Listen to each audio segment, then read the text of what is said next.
Hi everyone, welcome you to the next video of Easy English.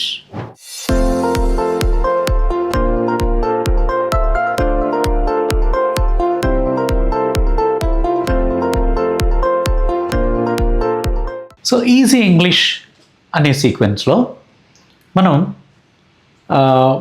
ఇంగ్లీష్ని ఈజీగా మాట్లాడటం ఎలా అనే కాన్సెప్ట్ నేర్చుకుంటూ ఉన్నాం. ఈరోజు లెసన్లో జరుగుతూ ఉన్న పనుల గురించి ఎలా తెలుసుకోవాలి. Okay, so when the things are happening right now, how to say about them. Okay, for example నేను ఇప్పుడు ఏం చేస్తున్నాను, టీచ్ చేస్తున్నాను. దీన్ని ఇంగ్లీష్లో ఎలా చెప్పొచ్చు, నేను టీచ్ చేస్తున్నాను అన్నాడు. ఇప్పుడు నేను అంటే ఐ అని తెలుసు కదా మీకు, ఐ. ఈ ఐతో మనము యామ్, ఈజ్, యామ్, ఆర్ చెప్పాం కదా. అందులో ఐ ఈజ్ అంటామా, ఐ యామ్ అంటామా, ఐ ఆర్ అంటామా? I am. Okay, so I am, right, I am. అదే హీ అయితే he is, they are, you are. అలానే ఎక్కువ మంది గురించి చెప్పేటప్పుడు ఈ ఆర్ వాడతాం. Okay, they are, my friends are. Okay, my daughter and my son, ఇద్దరు ఉన్నారు కదా, ఆర్. ఇద్దరుంటే ఆర్ వాడతాం. ఒకళ్ళు ఉంటే ఈజ్ వాడతాం. ఆ ఒకళ్ళు నేనైతే ఐ యామ్ వాడతాం. ఈ యామ్ అనేది ఐ ఒక్కదానికే సెట్ అవుతుంది, ఐ యామ్ అంతే. మిగతావి ఒకళ్ళ గురించి చెప్పాలంటే ఈజ్, ఎక్కువ మంది గురించి చెప్పాలంటే ఆర్. సో టోటల్గా ఇప్పుడు అంటే ప్రజెంట్లో జరుగుతూ ఉన్న పని గురించి చెప్పాలంటే మనకి ఇంకొకటి జరుగుతూ ఉన్న పనులు అని చెప్పాను కదా, జరుగుతూ ఉన్న పనుల గురించి చెప్పాలంటే ఈ యామ్, ఈజ్, ఆర్ ఉన్నాయి కదా, వీటిని కరెక్ట్గా వాడడం తెలిస్తే అయిపోతుంది. తర్వాత అసలు పని ఏంటి, నేను చేస్తున్న పని ఏంటి, టీచ్ కదా. టీచ్కి టీచింగ్, ఇంగ్ పెట్టాలన్నమాట, teaching. Okay, I am teaching, I am teaching. అదే నీవు టీచ్ చేస్తూ ఉన్నావు అని చెప్పాలనుకో, నీవు అంటే యూ కదా, యూకి ఏమొస్తుంది, ఆర్ కదా, you are teaching, I am teaching. Okay, you are listening, you are learning, he is watching. Okay, watching అంటే చూస్తూ ఉండడం అనమాట, WATCHING. దీన్ని వాచింగ్ అంటారు, వాచింగ్, వాచ్ చేస్తూ ఉండడం. ఈ వాచింగ్ లాంటి మాటలే, వాచ్ చేయడం అంటేనేమో ఇప్పుడు క్రికెట్ మ్యాచ్ ఉందనుకోండి, దాన్ని వాచ్ చేస్తాం. ఓకే, అట్లా జరుగుతూ ఉన్న సంఘటనని చూస్తుంటే వాచింగ్ అంటారు.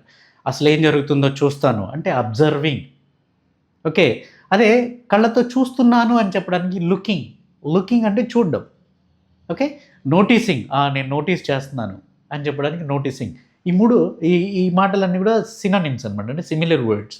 Watching, observing, noticing, looking, okay, seeing, ఇవి. రైట్, సో నేను వాచింగ్ అన్నాను ఎందుకంటే అక్కడ ఒక అతను కూర్చొని చూస్తూ ఉన్నాడు అనుకోండి, he is watching me. Right, అట్లనే యు ఆర్, మీరేం చేస్తున్నారు, లెర్నింగ్, LEARN, లెర్న్ అంటే నేర్చుకోవడం, దానికి ఇంగ్ పెడితే learning, you are learning. And they are playing, PLAY, play ఉంది కదా, దానికి ఇంగ్ యాడ్ చేస్తే చాలు. మీరు గమనించారు, అన్నిటికీ ఇంగ్ వస్తుంది, ఇంగ్.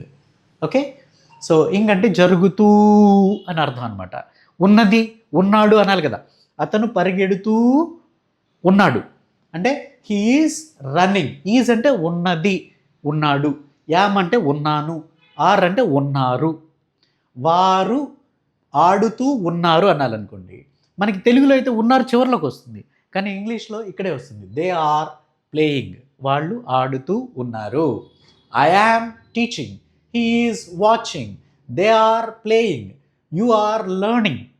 ఓకే, సో ఇది జరుగుతూ ఉన్న పనుల గురించి చెప్పాలంటే మనము వాడాల్సినటువంటి సెంటెన్స్ ఇవి అనమాట. ఓకే, ఇప్పుడు మీరు ఇంగ్లీష్లో బాగా మాట్లాడాలంటే కావాల్సింది ఏంటంటే రకరకాల పనులని ఏమంటారు ఇంగ్లీష్లో అనేది తెలిస్తే మీరు చక్కగా మాట్లాడగలుగుతారనమాట. ఓకే, ఇప్పుడు ఫర్ ఎగ్జాంపుల్ రోజు జరిగే పనులు చూద్దాం. ఓకే, వంట చేయడం ఉందనుకోండి, వంట చేయడం ఏమంటారు? కుక్ అంటారు. Okay, cook. ఈ కుక్ అనే మాటకి ఇంగ్ యాడ్ చేస్తే ఏమవుతుంది? కుకింగ్, వంట చేయడం. తినడాన్ని ఏమంటారు? ఈట్. దానికి ఇంగ్ యాడ్ చేస్తే ఈటింగ్. తాగడాన్ని ఏమంటారు? Drink. Okay, drink, drinking. Okay, అట్లనే సమ్వాట్ వెళ్ళడాన్ని గో, గోయింగ్. గో అంటే వెళ్ళడం, రైట్. ఇంకా తెలుగులో రకరకాల పదాలు అంటే పనులు అనమాట, రకరకాల పనులు. అలానే ఎగరటం, జంప్. జంప్ అంటే ఎగరటం. ఓకే, ఇవి. ఇంకా చదవడాన్ని ఏమంటారు? Read, READ, read. రాయడాన్ని ఏమంటారు? రైట్. ఓకే, నోట్ చేసుకోవడాన్ని ఏమంటారు? నోట్. ఓకే, అలానే మరి వండిన తర్వాత కుక్ చేసావు, కుక్ చేసిన తర్వాత వడ్డించాలి కదా, వడ్డించడాన్ని ఏమంటారు? Serve, serving, serve. దీనికి ఇంగ్ యాడ్ చేసేటప్పుడు ఈ పోతుంది, ING వస్తుంది, SERVING, సర్వింగ్, సర్వ్. ఆ తర్వాత తినిన తర్వాత ప్లేట్లు తీసేస్తాం కదా, తీసేస్తే క్లీన్ చేయడం అంటారు కదా, క్లీనింగ్. ఓకే, బట్టలు ఉతకడాన్ని ఏమంటారు? వాషింగ్. అదే గిన్నెలు కడగడాన్ని కూడా వాషింగ్ అంటారు. ఓకే, స్నానం చేయడాన్ని బాతింగ్ అంటారు. ఇక్కడ కొంతమంది ఇంగ్లీష్ కొద్దిగా వచ్చిన వాళ్ళు ఏం చేస్తారంటే బేద్ అంటారు. BATHE ఉంది, బేద్, BATHE. ఈ రెండింటికి డిఫరెన్స్ చెప్తాను. Bath, bathe. దీన్ని బేయిద్ అనాలి, ఇది దాగా పలుకుతుంది అనమాట. Okay, the. ఇది త, right. Bath, bath, bathe. Difference ఏంటి? బాత్ అంటే రోజు చేసేది బాత్, బెయిద్ అంటే నదిలోనో లేకపోతే స్పెషల్గా కొంచెం ఏదైనా పర్టికులర్గా అంటే bathing. Okay, so bath, normal bath. Okay, bath, bathe. Okay, అలా అనమాట. తీసుకోవడాన్ని ఏమంటారు? టేక్. ఇవ్వడాన్ని ఏమంటారు? Give, right. సో విసిరేయడాన్ని ఏమంటారు? Throw, THROW, throw. దాన్ని పట్టుకోవడాన్ని ఏమంటారు? Catch, CATCH, catch. ఓకే, పట్టుకోవడం ఉంటుంది చూసారా, ఈ క్యాచ్ అంటే ఇసిరేసిన దాన్ని పట్టుకుంటే క్యాచ్ అంటారు. అట్లా కాకుండా ఒక దేన్నన్నా ఇలా పట్టుకొని ఉంచాం అనుకో, దాన్ని హోల్డ్ అంటారు. హోల్డ్ అంటే కూడా పట్టుకోవడమే. హోల్డ్ అంటే మామూలుగా ఇప్పుడు ఒక కుర్చీనో లేదా ఏదో గోడ ఉంది, లేదా ఇంకేదైనా ఉంటుంది, దాన్ని అలా పట్టుకోవడాన్ని, సపోర్ట్ కోసం పట్టుకోవడమో లేదా దేన్ని పట్టుకోవడాన్ని హోల్డ్ అంటారు అనమాట. అలా కాకుండా ఇసిరేసిన దాన్ని పట్టుకుంటే క్యాచ్ అంటారు అనమాట. ఓకే, క్యాచ్, అలా అనమాట. Okay, so catch and hold, ఇవి. ఇలా మీరు రకరకాల వర్బ్స్ని తీసుకోవచ్చు. వర్బ్ అంటే ఏంటి? చేసేవన్నీ వెర్బ్స్. మనం ఏమేమి పనులు చేస్తామో వాటిని వర్బ్స్ అంటారు అనమాట. ఓకే, సో చూడండి, ఇప్పుడు ఈ స్ట్రక్చర్లో నేను చేస్తున్నాను ఇప్పుడు అని అనమాట. ఓకే, సో ఇక్కడ వీటన్నిటికీ కూడా జనరల్గా నౌ అని వస్తుంది. I'm teaching now. నౌ అంటే ఇప్పుడు. I'm teaching now. You are learning now. They are playing now. My mother is cooking now. The children are jumping now. Ippudu. And Ramesh is eating now. So Prasad is drinking now. They are going now. And Dhoni is catching now. Right. And read. Read ante chadavadam. You are reading. They are writing. He is noting. Right. And I'm holding something, పట్టుకొని ఉన్నాను. Okay, holding a bag, right. అట్లనే clean. So they are cleaning. The servant is cleaning. The servant is cleaning. And my friend is bathing అనొచ్చు, లేదా taking a bath అనొచ్చు. Take a bath అన్న, taking a shower. American English taking a shower అంటారు అన్న. He is taking a shower. అందరూ షవర్లో స్నానం చేయరు కదా, మామూలుగా చేస్తారనుకోండి, టేకింగ్ బాత్ అనొచ్చు. అట్లనే bathe. They are bathing in the river. They are bathing in the river. So he is taking a pen. He is taking a chair. He is sitting in a chair. Okay, and my friend is giving me a compliment. పొగడ్తా, compliment. They are throwing stones. ఇట్లా త్రోతో పాటు ఇంకోటి కూడా ఉంది, pelt. కొంతమంది టెర్రరిస్టులు ఇట్లాంటి వాళ్ళు ఉంటారు కదా, పెల్టింగ్ స్టోన్స్, రాళ్ళు విసిరేస్తుంటారు చూసారా, యాంటీ సోషల్ ఎలిమెంట్స్. పెల్టింగ్ అంటే విసిరేయడం, pelting stones. Okay, so pelting ఇలాంటి మాటలు మనకి ఎలా తెలుస్తాయి? నేను ఎన్ని చెప్పగలుగుతాను? మహా అయితే ఇంకొక 10-20 చెప్తాను నేను. ఓకే, మరి తెలుసుకోవాలంటే ఎలా? చిన్న చిన్న బుక్స్ ఉంటాయి కదా, స్టోరీ బుక్స్. ఆ స్టోరీ బుక్స్ చదువుతూ అందులో రకరకాల పనులు ఏవైతే ఉంటాయో వాటిని అండర్లైన్ చేసుకొని ఒక 100-150 తీసుకోండి. ఓకే, తీసుకొని మన రోజువారీ కార్యక్రమాల్లో ఏమేం మాటలు వాడతారు పనుల గురించి, ఆ పనుల గురించి మీరు బుక్స్లో ఎవరైనా అడిగి తెలుసుకోండి. లేదంటే కామెంట్ సెక్షన్లో మీరు దీన్ని ఇంగ్లీష్లో ఏమంటారు సార్ అని అడిగితే దానికి ఆన్సర్ చెప్పడం జరుగుతుంది. ఓకేనా? So let us see this. బేసిక్గా మనం ఏం చెప్పుకున్నామంటే ఇప్పుడు జరుగుతూ ఉన్న పనుల గురించి ఎలా చెప్పాలి. I am teaching now, I am watching TV, I am learning English, they are playing cricket. Okay, ఇది స్ట్రక్చర్. ఇప్పుడు జరుగుతూ ఉంది అని అర్థం అనమాట. రైట్? సో ఇప్పుడు మనకి జరుగుతున్న పనులు ఎలా చెప్పాలి అనేది తెలిసింది కదా. ఇప్పుడు దీన్ని క్వశ్చన్ చేయాలనుకో. క్వశ్చన్ చేయాలంటే ఎలా అంటే ఇంగ్లీష్లో ఇక్కడ ఎవరు అంటే దీన్ని సబ్జెక్ట్ అంటారు అనుకో. కొంచెం గ్రామర్ లాగా అనిపిస్తుంది, బట్ వినండి. ఎవరు చేస్తున్నారు అనేది ఫస్ట్ ఉంటుంది, అప్పుడు వెర్బ్ ఉంటుంది అనమాట, యామ్ అనేది ఉంటుంది అనుకో.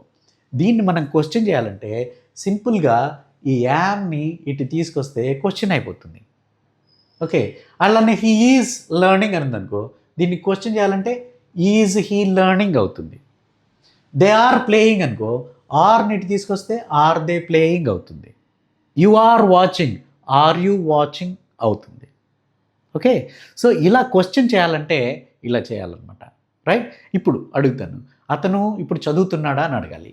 అతను అంటే హీ కదా, అతను ఇప్పుడు చదువుతున్నాడా, ఇప్పుడు అంటే ఈజ్ వాడాలి. So is he reading now, is he reading now. అతను ఇప్పుడు రాస్తున్నాడా అనాలంటే is he writing now, is he writing now. వాళ్ళు వెళ్తున్నారా ఏమంటారు ఇంగ్లీష్లో? Are they going. వాళ్ళు వెళ్తున్నారా? Are they going.